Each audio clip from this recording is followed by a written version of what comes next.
Hey everyone, Skull902 back here again for Super Mario World. This is part 8, and in part 8 we're going to be going through the secrets of the Twin Bridges.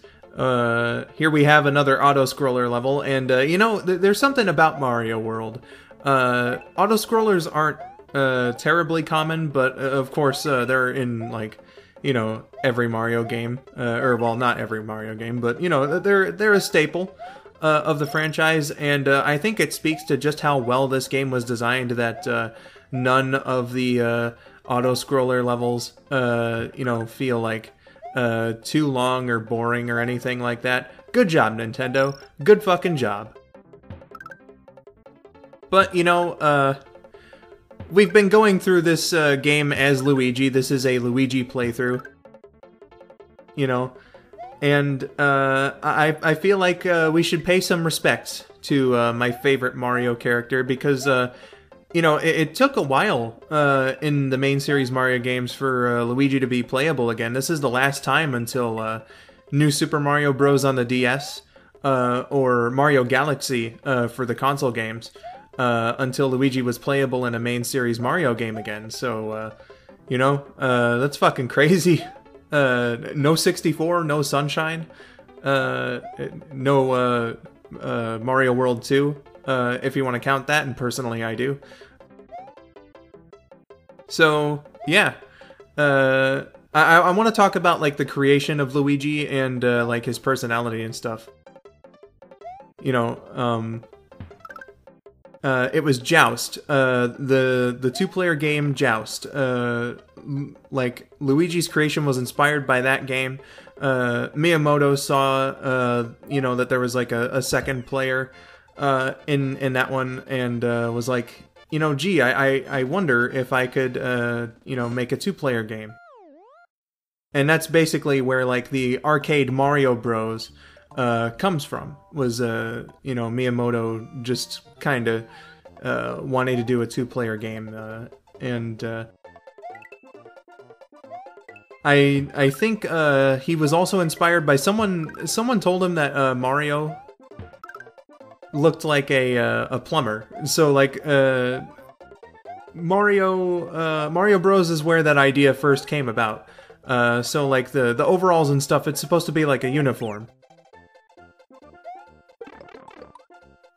And to demonstrate that, you know, Luigi was also going to wear a uniform and, you know, be a palette swap of Mario. So, you know, there's some pretty clever reasoning behind that. Also, this level, just to make a comment about it, it's Cape Koopa Hell. So let's just get that out there.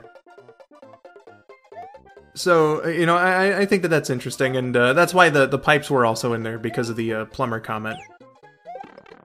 Oh man, I am suffering in this level. But,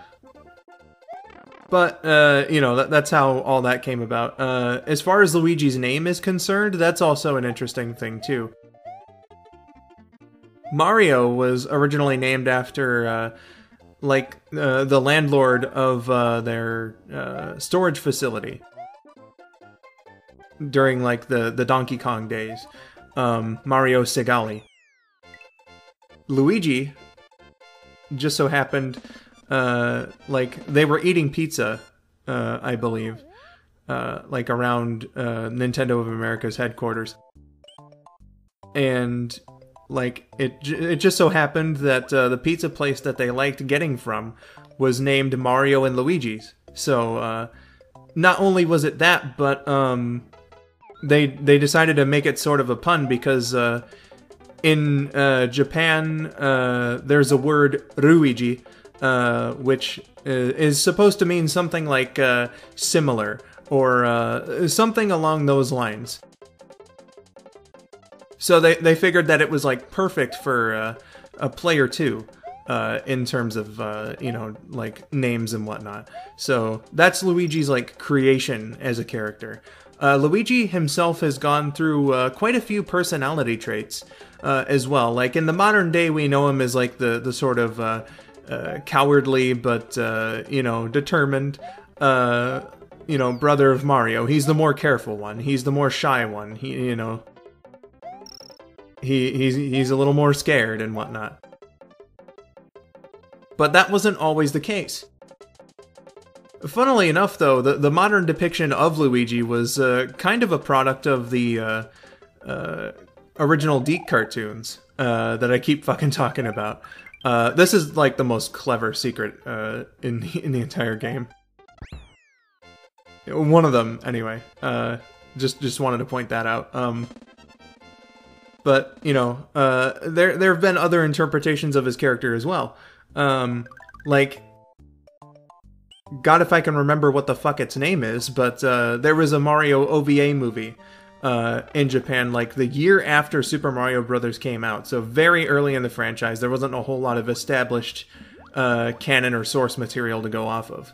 And just before I make a comment about that, this is Soda Lake. This introduces the Torpedo Ted enemy, and like the launchers shoot him out pretty fucking fast. And I read a theory on TV tropes that like if you look at the hands dropping him, it kind of looks like Mickey Mouse's arm. So like there are people who think that Mickey Mouse is one of the villains of the game. So that's fun. That's a fun theory. But this level can be tricky though because of the speed of the Torpedo Teds and how they launch and whatnot. So just want to make that clear as well. I'm very surprised that the first time I ever played this level, I did it without dying because it's a fun one, but it's one that I do take a lot of damage, if not deaths in. So yeah, but like in the original Mario anime OVA. Luigi was, he was kind of a schemer. You know, he was out to, you know, get as much money as he could and everything. He was kind of like a proto-Wario, which makes, you know, the connection to that, like, even bigger is that his color palette is actually different. It's very similar to Wario's. Whereas Wario is yellow and purple, Luigi in that movie is yellow and blue. Star Road, huh? Maybe later. But, like, so he's got the personality and basically the look of Wario, like, years before Wario was even made. So that's kind of crazy in that way. But, you know, he was a little greedy. He was just in it for personal gain, pretty much. And then something that Josh and I talked about in the Super Chaos Comms playthrough of Super Mario Land was his depiction in Mario Tennis for the N64. So at least for that game, and perhaps maybe like some others around the time too, I'm not entirely sure, but you know, in the intro of that game, Luigi's actually like kind of he's got like something of a bravado, or you know, he's confident. He's pretty fucking brave, and like, you know, he doesn't take anyone's shit, because Waluigi is like, you know, mocking him or whatever, or challenges him in the intro, and Luigi just kind of like swings his bat and like shakes his head at him, and in this like deeper than we're used to voice, he's just like, Luigi's not afraid, you know. So that's like an interesting way to go with Luigi's character, being sort of like kind of like Knuckles, if we can make a comparison, where he's like he's not like scared, but he's also not like the most cautious or thinking of the heroes. But with Luigi's Mansion, they did introduce his modern personality that we all know and love. So, you know, Luigi's just a character that I think has a very interesting creation, as many old arcade characters do, as well as an evolution. You know, it's not just the fact that his overalls were once green and now they're blue, right?